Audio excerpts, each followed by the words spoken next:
Hello friends, मैं प्रीति सोनी छत्तीसगढ़ से। Friends, सबको लगता है कि कल्कि जी के आने के बाद क्या सब कुछ परिवर्तित हो जाएगा? क्या कल्कि जी आतंकवादियों को मार देंगे? क्या ये जलवायु में जो भी प्रकृति विनाश कर रही है, क्या वो सब सही हो जाएगा? क्या वो देश के गद्दारों को मार देंगे? आपने भी कुछ ऐसे सवाल सुने होंगे, कमेंट्स में भी देखा होगा। लोगों के मन में एक जिज्ञासा है। तो हाँ, भगवान तो सब कुछ कर सकते हैं। उनके आने के बाद जब वो सत्ता में विराजमान होंगे तो वो सब कुछ कर सकते हैं। लेकिन अभी जो भगवान कर रहे हैं सूक्ष्म रूप से, गुप्त रूप से जो है ना, वो उनका कार्य चल रहा है। सूक्ष्म रूप से क्यों कर रहे हैं? क्योंकि जो कलि पुरुष का प्रभाव है ना, कलयुग का प्रभाव है, वो सबके मन में है। वो भी सूक्ष्म रूप से। कहाँ दिख रहा है हम लोगों को कि कोई कलि पुरुष कोई राक्षस है, कोई कलयुग कोई राक्षस है? तो वो सूक्ष्म रूप से सबके मन पे कार्य कर रहा है ना। तो उसे जब कोई शत्रु है जो सूक्ष्म रूप से कार्य कर रहा है, तो उसको मारने के लिए भगवान को भी तो सूक्ष्म रूप में आना पड़ेगा ना। जैसा शत्रु रहेगा भगवान वैसे ही उसका नाश करेंगे। अब रही आतंकवादियों की बात, तो फ्रेंड्स, आतंकवादियों को भी जो मारेंगे, है ना, जो भी मार गिराएंगे आतंकवादियों को, वो भी एक भगवान की प्रेरणा रहेगी। जो आप देख रहे हैं अभी का समय जो भारत के लिए इतना महत्वपूर्ण है, आज के पहले आपने देखा होगा, जब से हम लोग जानते हैं काफ़ी टाइम से, समझो जब से हम लोगों ने गुलामी सही, उसके बाद से अभी सर्वश्रेष्ठ टाइम चल रहा है भारत का। इससे पहले भारत कभी इतना आगे नहीं था। भारत को कोई कोई पूछ भी नहीं रहा था। मतलब एक हिसाब से वो बंद हो चुका था कि भारत ने कुछ किया है, भारत का कोई योगदान है, ऐसा कहाँ किसी ने सोचा था। लेकिन अभी अभी कल्कि जी के प्रभाव से ही तो ये पॉसिबल हो रहा है ना कि भारत का नाम हो रहा है। लोग धर्म की तरफ बढ़ रहे हैं, लोगों के मन में एक आस्था बनी हुई है। आप भी देखते होंगे अभी जो लोग धार्मिक दिख रहे हैं आपको, पहले इतने कहाँ थे। दो बातें एक साथ चल रही है। एक तो पाप बहुत ज़्यादा बढ़ रहा है, और दूसरी बातें, लोग धर्म की तरफ थोड़ा थोड़ा सा आ रहे हैं, धर्म को लोग मानने लगे। अब इसका कारण कुछ भी हो कि बहुत ज़्यादा वो परेशान हुए हों, इसलिए धर्म की तरफ आ रहे हैं। और कलयुग ख़त्म जो होने वाला है, कल्कि जी की एनर्जी की वजह से धर्म की तरफ आ रहे हैं। या ये भी रीज़न है कि जो हमारे मुख्य पदों पर जो बैठे हुए हैं ना, वो लोग धर्म की बात करते हैं, सनातन धर्म की, हिंदू धर्म की बातें कर रहे हैं, इसलिए लोगों का इंटरेस्ट बढ़ता है। लेकिन कुछ भी कारण हो, लोग धर्म की तरफ तो आ ही रहे हैं। आप ही देख रहे हैं कि कितना ज़्यादा परिवर्तन हो चुका है, पहले और अब में बहुत ज़्यादा फर्क पड़ चुका है। और ये परिवर्तन हुआ है धीरे धीरे कोरोना के बाद से, है ना। अब लोगों के मन में ये जिज्ञासा है कि कल्कि जी आएंगे तो वो कैसे दिखेंगे, क्या दिखेंगे। तो ये बात हमने बार बार बताई है फ्रेंड्स कि कल्कि जी जब आएंगे तो अभी क्या है, उनका काम सूक्ष्म रूप से चल रहा है ना। जब उनका काम जो है पूरा हो जाएगा तब वो दुनिया के सामने आएंगे। तो हो सकता है बहुत सारे लोग उनको देख भी ना पाए, और बहुत सारे लोग जो देख रहे हैं उनको पहचान भी ना पाए। क्योंकि लोगों को तो अपने स्वार्थ से मतलब है। अगर लोगों को लगेगा भी ना ये भगवान है, अरे ये कोई भगवान भगवान नहीं है, ये तो बस ऐसे ही बन रहे, ऐसा बोल देंगे। अभी हम लोगों की स्थिति क्या है कि हम लोगों के सामने सचमुच भगवान भी आ जाए ना, तो हम लोग उनको बहरूपिया समझेंगे, क्योंकि हम मेंटली इस बात के लिए तैयार नहीं है कि सच में ऐसा भगवान आ सकते हैं। कलयुग में तो ये सुनी सुनाई बात है, पहले के टाइम पे सुना था कि भगवान ऐसे आ जाते हैं। अभी के लिए तो ये सुनी सुनाई बात है। तो हम लोग भी इस बात को स्वीकार नहीं कर पा रहे हैं कि सच में भगवान आ सकते हैं क्या। इसी के लिए हम लोगों को प्रिपेयर होना है, इसी की तैयारी करनी है हम लोगों को। क्यों कोई भी भविष्यवाणी की होगी, जिसने भी भविष्यवाणी की, क्यों 2026 के लिए ही की, क्यों 2000 लगते ही ऐसा सब लोग एक साथ भविष्यवाणी कर रहे हैं। ये भी तो सोचने की बात है ना। अच्युतानंद जी ने जो भविष्यवाणी की थी बहुत हद तक सच है, आप लोगों ने भी देखा। उन्होंने मोदी जी के बारे में भी भविष्यवाणी की थी कि कोई गुजरात का संत होगा, समझ जाओ, और वो ब्रह्मचारी होगा, वो सत्ता पर आएगा, उसके बाद परिवर्तन शुरू होगा। तो हम देख ही रहे हैं मोदी जी के आने के बाद कितना ज़्यादा परिवर्तन शुरू हो गया है। और साफ साफ अच्युतानंद जी की भविष्यवाणी में मोदी जी का नाम भी बताया गया है, नरेंद्र करके, है ना, साफ साफ लिखा है। तो इतनी परफेक्ट भविष्यवाणी कैसे कर ली उन लोगों ने? तो ये भी सोचने की बात है ना। अगर इतनी परफेक्ट भविष्यवाणी हुई है तो ज़रूर कोई कारण होगा।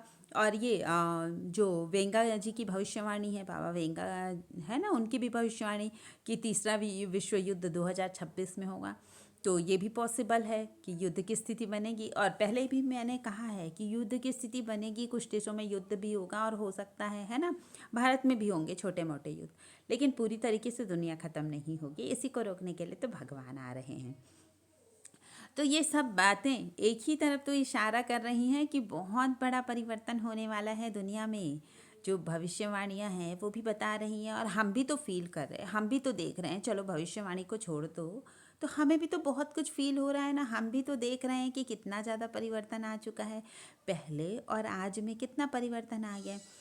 बहुत सारे लोग ठीक है विरोध कर रहे हैं, कोई कल की नहीं, कोई कलयुग खत्म होने वाला नहीं। लोगों को तो पता भी नहीं है कलयुग खत्म नहीं होगा, बस ये बोल रहे हैं।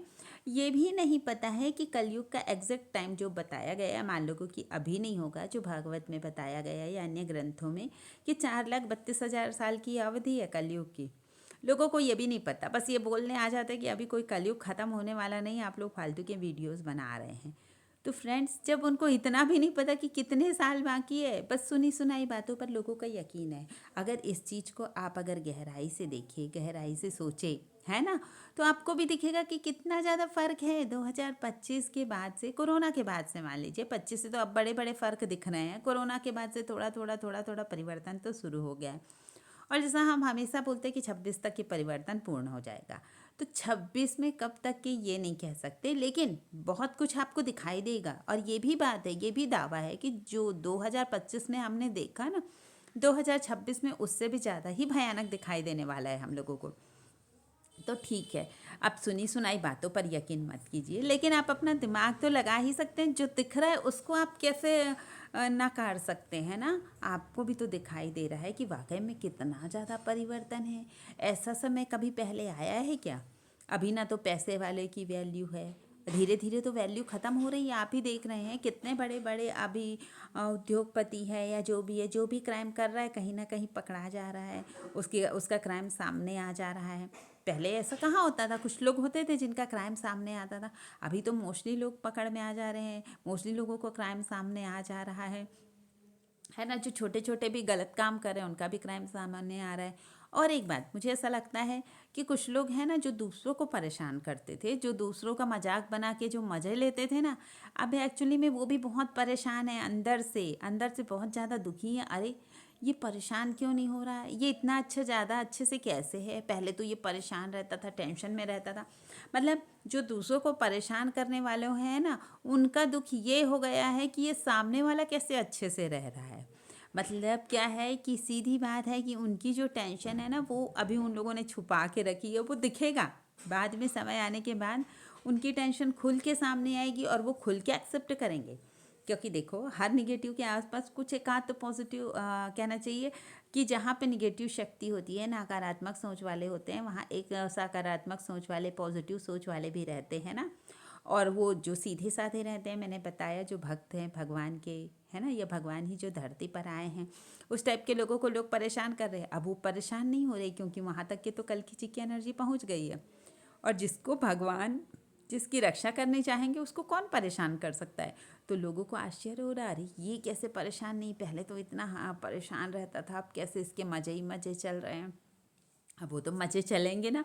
जो भगवान में मग्न है, जो भगवान की भक्ति में मज़े ले रहा है, उसके तो पूरी लाइफ मज़े ही चलने हैं। सोचो, इससे बड़ा नशा तो कोई होगा नहीं दुनिया में, जो भक्ति का नशा होता है ना।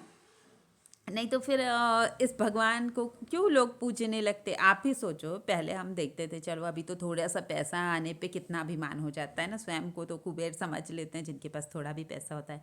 पहले के जो चक्रवर्ती सम्राट होते थे ना, वो भी अपना राजपाट छोड़कर एक टाइम पे जंगल में चले जाते थे, वन में चले जाते थे साधना करने के लिए कि चलो अब सब कुछ हम लोगों ने भोग लिया, भगवान को पाना बाकी है, नहीं तो हमारा इस धरती पे आना व्यर्थ हो जाएगा। आप सोचो, चक्रवर्ती सम्राट कोई है जो पूरी दुनिया का राजा है, उसको किस चीज़ की कमी है, फिर वो क्यों जंगल में जाके तपस्या कर रहा है पागलों की तरह। अभी लोग हमारा मजाक उड़ाते हैं ना कि ये सब फालतू की बात है, आप ये करो वो करो। तो फ्रेंड्स, आप सोचो, जब वो सम्राट को ज़रूरत है कि भगवान तक वो जाए, तो फिर हम लोगों को क्यों नहीं है। हम लोग भी तो चाहते हैं कि भगवान को पाए, भले ही हम सम्राट नहीं हैं, लेकिन फिर भी इंसान तो है, भगवान की भक्ति करने का दिमाग तो भगवान ने हम लोगों को दिया है ना।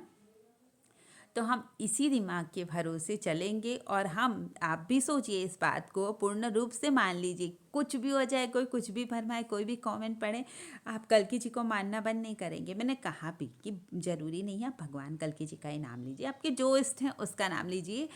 कल्कि जी को मानने का मतलब भगवान में विश्वास मत छोड़िए, भगवान बहुत जल्दी प्रकट होने वाले हैं और आप देख ही रहे हैं कि क्या से क्या हो रहा है। तो अगर आपको मेरा ये वीडियो अच्छा लगता है तो लाइक कमेंट शेयर ज़रूर कीजिए, और जो मेरे चैनल पर नए हैं वो हमारा चैनल सब्सक्राइब करना ना भूलें। Thank you friends.